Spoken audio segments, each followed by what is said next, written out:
First, we traveled to Target in Monroeville to meet with Jennifer Harkey, who is the Executive Team Leader of Human Resources.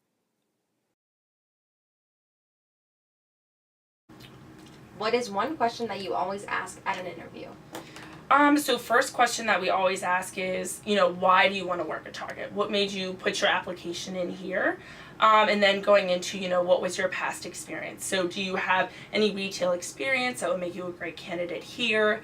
And then kind of those strengths and weaknesses to gauge, would you be a good candidate? Would you be a good fit here at Target? And those are kind of the questions that, we generally always ask.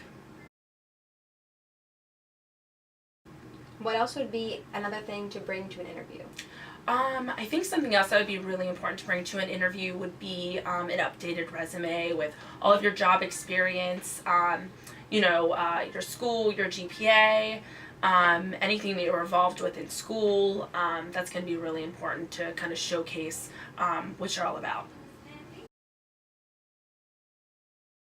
What is one thing that almost immediately turned you off about a candidate?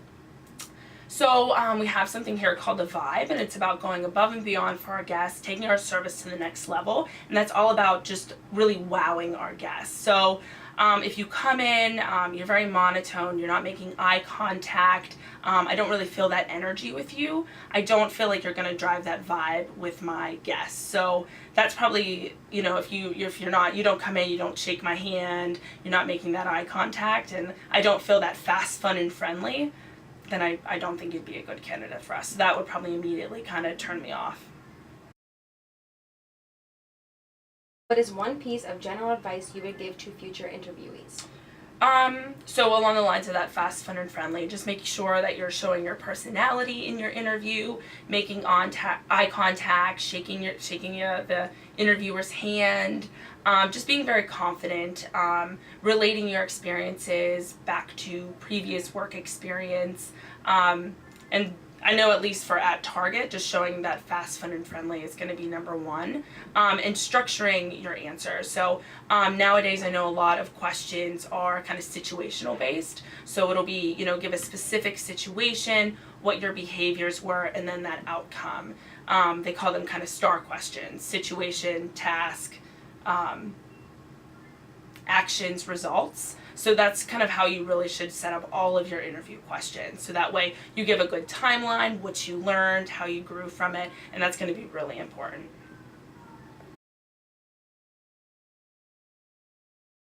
Next, we traveled to McKinney Properties in Pittsburgh to meet with Mark Gillespie, who is the Vice President and is responsible for operations.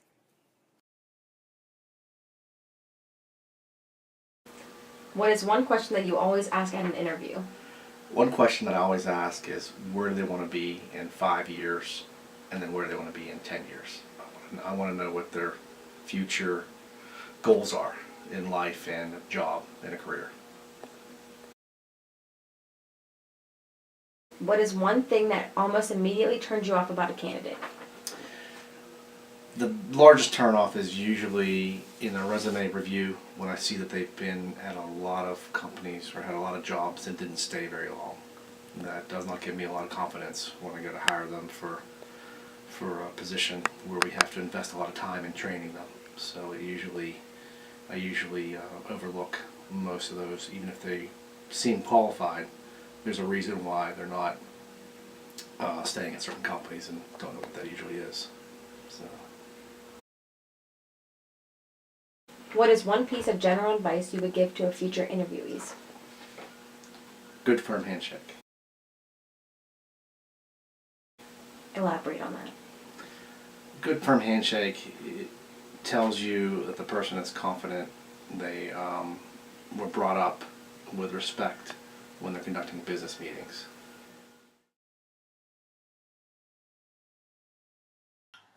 I was very happy with how cooperative both Jennifer and Mark were in the interviews. They made it very easy to get straightforward information as to what we were looking for. I was very surprised how both answered the question about their turnoffs. I like how Target has their own motto, the fast, fun, and friendly. Something that I really liked was getting to know more about a company that I didn't necessarily know before. I was very surprised with the difference in personalities, where Jennifer was more of a people person, and I think you can tell that from the video, whereas because she has to deal with people all the time, whereas Mark, he talks more like a professional businessman and doesn't necessarily approach people the same as a girl.